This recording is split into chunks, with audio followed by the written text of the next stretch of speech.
నమస్తే, తెలుగు రాజ్యంకి స్వాగతం. నేను మీ సంధ్య. మోసపోయే వాళ్ళు ఉన్నంత వరకు మోసం చేయడానికి వేరే కారణాలు ఏం అవసరం లేదేమో అని కొన్ని ఇన్సిడెంట్స్ మనకు కళ్ళ ముందు కనిపిస్తూ ఉంటాయి. తమిళనాడులో జరిగిన ఒక వింత ఘటన మన విక్రమార్కుడు సీన్ని మనకు కళ్ళకు చూపిస్తుంది. ఎందుకంటే అందులో లచ్చిందేవి అన్న ఎపిసోడ్ చాలామందికి గుర్తుండే ఉంటుంది కదా.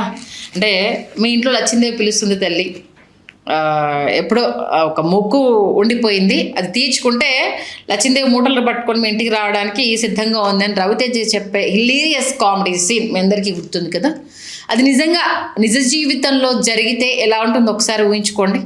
నిజంగా గుండు కొట్టించుకుంటే లక్ష్మీదేవి ఆ మొక్కు తెచ్చేసుకుంటే మీ ఇంటికి వస్తుంది అని చెప్పేసి, అంటే అక్కడ ఏం పెద్ద లూటీ చేసింది ఏమీ లేదు. అవతలి వాళ్ళకున్న కోరికను ఇవతలి వాడు క్యాష్ చేసుకోవడము, దాన్ని ఒక పగడ్బందీ ప్లాన్గా ఇంప్లిమెంట్ చేయడము అనేది మనం చూసాము. అంటే ఈయన అరగుండు గీసేసి వెళ్ళిపోతాడు, గుండ్లు గీస్తామంటూ బ్రహ్మానందంగా రావడము, ఎవరో శంకుస్థాపన చేసిందని నేను చేయను, నార్మల్ గుండు అయితే 10 రూపాయలు అంటే ఆయన ఒక లిస్ట్ చెప్తాడు, అరగుండు అయితే 1000 రూపాయలు అని చెప్పేసి అని వీధిన ఎన్ని గుండ్లు గీస్తారు, ఎంత సంపాదన వస్తుందో మనం చూసాం కదా. సేమ్ అలాంటి సిచ్యువేషనే తమిళనాడులోని పునకాల్లో అది కుదిపాతంపాడు అనే గ్రామానికి చెందిన ఒక గ్రామంలో ఒక ఇన్సిడెంట్ ఇది. ఒక తహసీల్దార్ ఆఫీస్ నుంచి వెళ్ళి ఫోన్ చేస్తున్నాము అంటూ ఒక కుయన్మార్ అనే ఒక మహిళకు ఫోన్ చేసి, మేము తహసీల్దార్ తాలూకా నుంచి కాల్ చేస్తున్నాము, నీ పేరు కుయన్మే కదా, మీ ఆయన పేరు పలానే కదా, నీకు 2 పిల్లలు కదా, వాళ్ళు ఇలా జాబులు చేస్తున్నారు కదా అని అంటే, నిజంగా సామాన్య మధ్యతరగతి కుటుంబం ఏం ఆలోచిస్తుంది, అందులోనూ గ్రామాలకు చెందిన వాళ్ళు ఎలా ఉంటారు, అంటే ఇంట్లో ఉండే మహిళలు ఎలా ఉంటారు అనేది మనకు తెలుసు కదా. అందులో తమిళనాడులో కొన్ని గ్రామాల్లో కొంత అమాయకంగా ఉండడం కూడా మనం చూస్తూ ఉంటాం. వాళ్ళకి ఫోన్ చేస్తే నిజమే కావచ్చు, గవర్నమెంట్ ఆఫీసరే ఫోన్ చేసిండు కావచ్చు, చెప్పండి అయ్యా అనేసి అని అంటే, ఏం లేదు ఈ మధ్య కరోనా లాంటి జబ్బు ఒకటి మనకు స్ప్రెడ్ అవుతా ఉంది, మన తమిళనాడులో కూడా ఇలాంటి కేసులు నమోదవుతూ ఉన్నాయి, అది జుట్టు ద్వారానే వస్తుంది.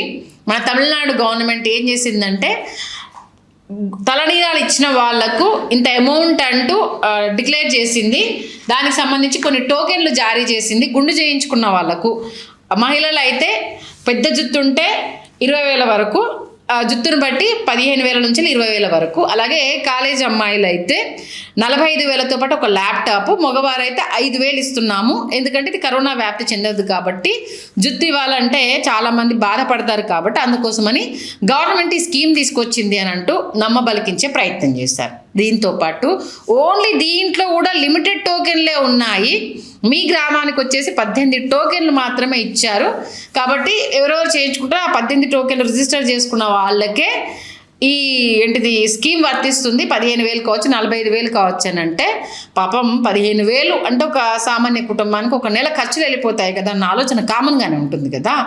ఆ పాప అమాయకులు నమ్మి చుట్టుపక్కల ఉన్న వాళ్ళకు కూడా చెప్పేసి వాళ్ళ ఫోన్ నెంబర్లు కూడా దీంట్లో రిజిస్టర్ చేశారు.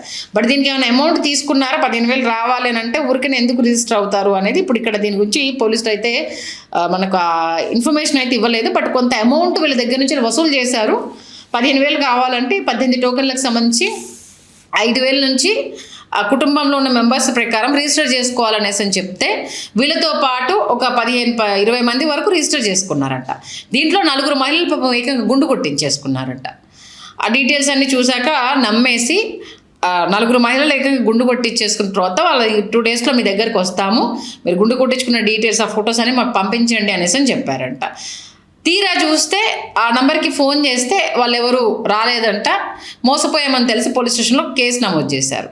సీన్ కట్ చేస్తే జుట్టుకు అక్కడ తమిళనాడులో 10,000 నుంచి కేజీకి 20,000 వరకు పలుకుతుంది. మరి ఇది సంబంధించిన ఏదైనా స్కామా, లేదు వీళ్ళ ఇన్ఫర్మేషన్ తెలుసుకునే ప్రయత్నమా, వీళ్ళ గ్రామాన్ని టార్గెట్ చేయడం వెనక ఇంకేదైనా ఎత్తుగడ ఉందా, అంటే కొన్ని కక్షలు కార్పణ్యాలు ఆ ఫ్యామిలీలకు సంబంధించి ఉంటాయి కదా, ఇవేమన్నా జరిగాయా అన్న కోణంలో దర్యాప్తు అయితే చేస్తున్నారు. అంటే నకిలీ పథకాలు, జబ్బులు వస్తున్నాయి కాబట్టి కరోనా లాంటిది జుట్టు నుంచెల్లే వ్యాప్తి చెందుతోంది అనేసి అని వాళ్ళకి చెప్పడము, ఒకవేళ మీరు జుట్టు ఇవ్వకపోతే ఏ పథకాలు వర్తించవు అంటూ కూడా అతను చెప్పడంతో ఇంట్లో అందరి డీటెయిల్స్ అతను చెప్పాడంట. వాట్సాప్లో డీటెయిల్స్ అన్నీ పంపించాడంట.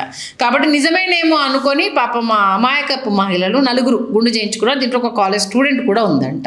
అంటే జుట్టు ఇవ్వడానికి నార్మల్గానే ఒక మనిషికి కేశ సౌందర్యము అనేది ఎంత ఇంపార్టెంట్, దానికోసము ఎన్నెన్ని ప్రయాసాలు కూర్చుతున్నామో మనం చూస్తున్నాము. బట్టతల ఉన్న వాళ్ళు ఆ బట్టతల మీద జుట్టు కోసము ఎన్ని ట్రీట్మెంట్లు చేయించుకుంటున్నారు, ఉన్న వాళ్ళు కాపాడుకోవడానికి స్ట్రెస్ రిలీఫ్ కోసము, జుట్టు ఊడిపోతుందంటూ ఎన్ని రకాల షాంపూలు, ఎన్ని రకాల కేర్లు, ఇవన్నీ చూస్తున్నాం కదా. అసలు ఈ జుట్టు మీదనే వాళ్ళు ఎందుకు ఫోకస్ చేశారు, ఈ గ్రామాన్ని ఎందుకు ఎంచుకున్నారు, వీళ్ళనే ఎందుకు టార్గెట్ చేశారన్న దానికి సంబంధించి అయితే పోలీసులు దర్యాప్తు చేస్తున్నారు.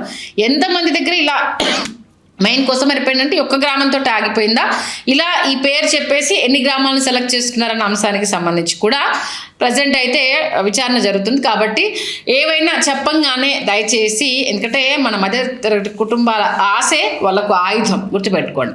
దీనివల్ల తెలియకుండా ఓటీపీలు, లేకపోతే మన ఆధార్ కార్డులు కావచ్చు, పాన్ కార్డులు కావచ్చు, ఇంకేదైనా డీటెయిల్స్ కావచ్చు, మన బ్యాంక్ అకౌంట్ ఇవన్నీ అడిగినప్పుడు తెలియకుండా డబ్బులు వస్తున్నాయన్న ఆశతో మనం మోసపోయామంటే ఇల్లు గుల్లైపోతుంది. కాబట్టి కొంచెం జాగ్రత్తగా ఉండండి. అపరిచితుల నుంచి వచ్చే ఫోన్ కాల్స్ విషయంలో రేపు అక్కడ జరిగింది, ఎల్లుండి ఇంకో దగ్గర జరుగుతుంది, ఆ తర్వాత మన దగ్గర జరుగుతుంది. కాబట్టి ఎక్కడికక్కడ ఇలాంటి విషయాలు వచ్చినప్పుడు మాత్రం చాలా చాలా అప్రమత్తంగా ఉండండి. మొదట్లోనే దీన్ని తుంచేసి ఇమీడియట్గా పోలీసులకు మనం చెప్పేసి ఉంటే ట్రేస్ చేయడానికి ఈజీగా అయిపోయేది. ఇన్సిడెంట్ జరిగిన 2 రోజుల తర్వాత వాళ్ళు అందరూ కలిసి పోలీస్ స్టేషన్లో కంప్లైంట్ చేశారంట.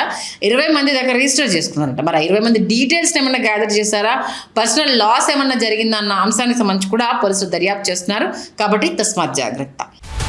హలో, తెలుగు రాజ్యం ఛానల్ చూస్తున్నారా? సామాజిక, రాజకీయ, జీవన చిత్రణే తెలుగు రాజ్యం. అతిశయోక్తులు, అసత్యాలు ఉండవు. రాజకీయ కోణం కాదు, ప్రజా కోణమే కొలబద్ద. తెలుగు రాజ్యం వీక్షణ మీ ఉత్తమ అభిరుచికి నిదర్శనం.